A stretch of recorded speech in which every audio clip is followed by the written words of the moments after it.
voittajan. Ja näin lähtee Esa-Pekka pakenemaan paikalta oikein viimeisen päälle vauhdikkaasti. Heittää Gladiin tuohon ensimmäiseen kaarteeseen. Siitä tullaan tiukkaan sikania ja kyllähän se tassu ilmaan nousee. Menee muuten pikkusen pitkäksi. Siinä menee muutama sadasosa sekunti. Kaveri laskee nyt todella laveilla linjoilla. Eli Esa-Pekka Lappi pieksemään urheiluautolla. Janne Ferm lähtee nousemaan tuonne Lantanmäkeen. Siellä on tuo hyppy, eli nyt siinä hypätään tuommoinen joku 6-7 metrin loikka. Siinä saatetaan sitten parimmillaan mennä kyllä toistakymmentä metriä. Ja sitten tullaan tuo mäki alas, tullaan tähän keskialueelle ja kovaa sieltä tullaan. Kovaa tulee Esa-Pekka kauden komeista ja näin laskee tyylikkäästi tuohon keskimikkihiireen. Miehellä on mikroautotausta takana, eli tällainen pyöritys on varmasti kyllä semmoista tuttua hommaa hänellä ja näin sitten jarrutus siitä ja sitten Esa-Pekka siirtyy tänne maaliahteelle, kun sieltä tulee sitten jo Juha Salo. Juha Salo laskee sieltä isoa kovaa. Juha Salo ajaa numerolla 1. Karkkilan urheiluautoilija, Marko Kauninen on Marko urheiluautoilija ja Mitsubishi Lancer Evo 10. Eli näin Esa-Pekka sieltä tulee ja Esa-Pekalle se tulee ihan näillä hetkillä tuonne ja Esa-Pekan aika tuolla 1:0:02 eli minuutti 20 sekuntia siellä tuo aika, eli 1:0:02 on tuo Esa-Pekan aika ja Esa-Pekka ei nyt saada aukaista tuota ovea, mutta ei oteta siitä murheita, eli Esa-Pekka lähtee siitä samaa aikaa, eli Juha erittäin upeasti sama aika tuon Esa-Pekan Lapin kanssa. Tämä on tuollainen kilometrin pätkä, joka ei ratkaise välttämättä vielä mitään. Eikö jos kädetön taksiautokuljettaja voisi taas ammattispesialistin tuollaisessa pyörityksessä, niin ihan samaan aikaan pystyy. Näinhän se on. Olet kuitenkin nyt liikkeellä tällä nostaskisella mitsulla. Miten tuo S2-tonnisten kokeilu jatkuuko se? Niskarallissa sitten, mutta nyt hoidetaan tätä hommaa tällä ja mennään näin. Hyvä, kiitoksia Juha ja Eko lykkyä pystyyn. Niemi Niitty Kumpuu yhteistyökumppanina Universiade Kazan 2013.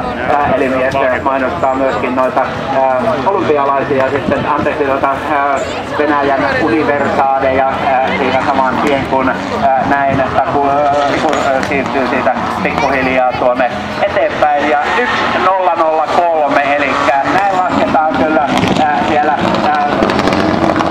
0:02, sitten Salon Juha sama aika 1:0:02 ja sitten siellä 1:01 tasan oli tuo aika Vihavaiselle, eli näin Vihavainen siirtyy sieltä tuonne siirtyvälle takaisin tuonne huoltoparkkiin, kun sieltä tullaan todella laveilla linjoilla numero 34 Joni Nikkolai, hian urheiluautolle Jarno Osman Jyväskylän maanrakennus 8 yhteistyökumppanina ja näin sieltä numerolle 34 1:0:01 eli Nikko oli nopein 1:0:01 eli 1:00.1 Nikolle, eli Nikko ykkösenä nyt tässä vaiheessa. Jonihan tuli todella vauhdikkaasti. 3 Kari Alarantala Vyrtö yhteistyökumppanina. Hänellä Ossi Lehtonen siellä kakkoskuskin paikalla ja pojat ovat vähän vanhemmalla kalustolla liikkeellä, eli näin 1:02. Joni Nikko ykkösenä tässä vaiheessa. Eli Nikko tuli kovaa, kun sieltä tulee sitten Kari Alirantala tässä vaiheessa, niin näin urheiluautoille se kaveri aika 1:0:04. Eli tähän mennessä nopeinta vauhtia siellä on tosiaan pitänyt numero 34 Joni Nikko 1:0:01 eli Joni Nikko tempasee tuohon karvan verran yli minuuttiin tuon pätkän, eli näinhän sieltä sitten tullaan ja näin. Eli 1:0:12 tuo Lehesaaren aika. Lehesaari on diplomi-insinööri, Lapuan Kuutonen. Hänellä Laski Hartikainen, diplomi-insinööri myöskin siellä ja Anders Rally Team, Rally Promotion Finland, Tommi Mäkinen Racing, noita yhteistyökumppaneita. Mattias Teerman sieltä tulee. Mattias kertoo, että hän on ravintoloitsija. Että näin pääsi käymään, eli Mattias Teerman ja hänen aikansa 1:01.8, eli Mattias on nyt tuolla uudella kalustalla liikkeellä ja tulee varmasti levillä ajamaan isoa kovaa sitten, kun päästään sinne sprinttipuolellekin, eli Sprinter Sport hänelläkin yhteistyökumppanina, ja Mattias oli tosiaan Tammisaaressa, laski sitten näin numerolle 5.4 tuo aika sieltä 1:05.2, eli Hautamäen Ville on edelleen 2-vetoisten nopein ja Nikko on edelleen 4-vetoisten nopein tuolla flappitaululla, kun sieltä nyt tulee sitten Elfin lähtee sieltä Service Station yhteistyökumppanina, Pirelli yhteistyökumppanina siellä, ja ihan hyvin pysyy siellä noiden Suomen poikien 2-vetoisten mukana, kun sieltä tulee sitten Fredrik Olin från Sverige, Morten Erik Abrahamsen, ja hän on norjalainen.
Run